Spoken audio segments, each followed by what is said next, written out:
বিলাসীপাৰাৰ 2238 নং Manipur colony L P স্কুলত ভোট কেন্দ্ৰত বিসংগতিৰ অভিযোগ। এজনৰ ভোট আন এজনে দিয়াক কেন্দ্ৰ কৰি সৃষ্টি হয় হুলস্থুলীয়া পৰিৱেশৰ। ভোট কেন্দ্ৰটোত বিলাসীপাৰা ৰাজহ চক্ৰ বিষয়া আৰু আৰক্ষী উপস্থিত হৈ নিয়ন্ত্ৰণ কৰে পৰিস্থিতি। উল্লেখ্য যে ভোট কেন্দ্ৰটোত ছাত্তাৰাণী নামৰ লোকজনৰ ভোট আন কোনোবা এজনে দিয়াক লৈ সৃষ্টি হয় হুলস্থুলীয়া পৰিস্থিতিৰ। ছাত্তাৰ আলী নামৰ লোকজনে কেন্দ্ৰটোত ভোট প্ৰদান কৰিবলৈ আহি নিজৰ ভোট আন কোনোবাই দি থৈ যোৱা বুলি প্ৰমাণিত হয়। ইয়াৰ পিছতে কেন্দ্ৰটোত হুলস্থুলীয়া পৰিৱেশৰ সৃষ্টি হোৱাত ৰাজহ চক্ৰ বিষয়া উপস্থিত হৈ ছাত্তাৰ আলীক ভোট প্ৰদান কৰাৰ সুযোগ দিয়ে। 2238 নং এল পি স্কুল চেণ্টাৰত ভোট দিব আহিছোঁ। অহাৰ পিছত যেতিয়া মোৰ চিৰিয়েল পৰিলে কাগজটো দিলোঁ।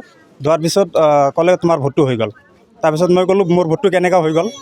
তাৰপিছত কয় আপোনাক চিন্তা কৰিব নালাগে, ছাইড হৈ থাকক, আপোনাৰ ব্যৱস্থা কৰি আছোঁ। তাৰপিছত মোক ফৰ্ম 3টা দিলে। তাৰপিছত মই এইটো মাৰিলোঁ। মাৰাৰ পিছত বক্সত সোমাই দিয়া নাই, এইটো বেলেগকৈ ভুৱা কিবা বুলি ফৰ্মত এটা সোমাই কিনে ছাইড কৰি ৰাখি দিলে। হ'ব, এইটো ভিতৰৰ কলিং অফিচাৰে কৈছে। হয়, মোৰ ভোট হৈ গৈছে বুলি কৈছে। আৰু মই আৰু নিজে ক'লোঁ মই বাহিৰত কাম কৰোঁ, বাহিৰৰ পৰা আহিলোঁ। মই ক'লোঁ নহ'লে মোৰ আহিবৰ কিবা দৰকাৰেই নাছিলে। যদি ভোট মোৰ বেলেগে যদি দি দিয়ে তেনেহ'লে মই আহি ইমান টকা পইচা খৰচা কৰি কিনে আহি কিনে কি কৰিম নহ'লে। মোৰ কথা হ'ল মানে কি কোনে দিলে এই মানুহটোক মোক লাগে, মই মানুহটোৰ লগত কথা পাতিম কেনেকৈ দিলে, কেনেকৈ ছিষ্টেমত তাই এনেকুৱা ভুৱা ভোট এইটো বনাব পাৰে, তাক মোক মানুহটো হ'লে মই ভাল আছিলে। মোৰ এই কলিং অফিচাৰ সেইবিলাক মানুহৰে হ'ব।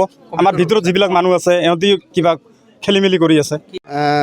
যেহেতু দেখিবলৈ পোৱা গৈছে যে ইয়াত যিটো প্ৰিচাইডিং অফিচাৰ আছে, ৰাতিপুৱা ৰাইজে কৈছে যে ভোটাৰদা যে ৰাতিপুৱা ভোট দি গৈছে, ৰাতিপুৱা ভাগাত মানে আই কাৰ্ড চাই কেনে ভোটাৰ কাৰ্ড, ড্ৰাইভিং লাইচেঞ্চ গোটেইখিনি তথ্য প্ৰমাণ সহিত দেখি পেলাই তাৰ পিছতে ভোট গ্ৰহণ দিবৰ কাৰণে দিব লগা হৈছে।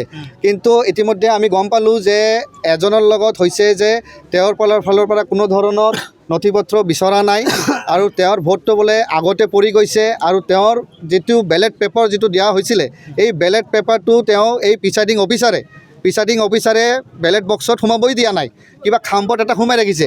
আমি ৰাইজে ভাবিছোঁ, আমি ভাবিছোঁ ইয়াতে দুৰ্নীতি হৈছে। মই ভাবোঁ প্ৰিচাইডিং অফিচাৰো জড়িত আছে। আমি ইলেকশ্যন কমিশ্যনৰ দাবী জনাইছোঁ যে এই প্ৰিচাইডিং অফিচাৰতে উচিত তদন্ত কৰিব লাগে আৰু এই ভোট যিমানকেইটা মানে দিয়া হৈছে গোটেইখিনি যেনে প্ৰমাণ পত্ৰে যাতে হয়। আৰু এতিয়া যিহেতু আৰক্ষী আহিছে, আৰক্ষী আহি কিনে বস্তুখিনি আমাক বিলাই দিছে, আমাক বুজাই দিছে। আমাৰ ইয়াতে মেডামো আহিব, অহাৰ পিছত আমাক গোটেইখিনি বস্তু আমাক বুজাই দিব। আমি এই আশাতে আছোঁ। আমাৰ এটাই দাবী যে এই প্ৰিচাইডিং অফিচাৰ এই 10 নম্বৰ ৱাৰ্ডৰ চাওমাৰী মণিপুৰ কলনীৰ যিটো ভোট চেণ্টাৰ আছে এইটো যাতে শান্তিমতে যেনে ভোট গ্ৰহণ হয়, কোনো ধৰণে দুৰ্নীতি নহয়। যিটো দুৰ্নীতি হৈছে আমি এটা সন্দেহ কৰিছোঁ প্ৰিচাইডিং অফিচাৰ ইয়াতে জড়িত হৈ আছে। মই আকৌ এবাৰ কৈছোঁ ইয়াতে জড়িত একমাত্ৰ প্ৰিচাইডিং অফিচাৰ থকা সত্ত্বেও কেনেকৈ ধৰণে এনেকৈ বিনা নথি পত্ৰ নোলোৱাকৈ কেনেকৈ ভোট গ্ৰহণ দিব লগা পাৰে। এইটো বস্তু আপোনাৰ মাধ্যমে, সাংবাদিকৰ মাধ্যমে মই ইলেকশ্যন কমিশ্যনৰ দাবী জনাইছোঁ যাতে এইটো উচিত তদন্ত হয়। বিলাসীপাৰাৰ পৰা প্ৰশান্ত কুমাৰ দাসৰ ৰিপৰ্ট, এনি ভাৰত 24।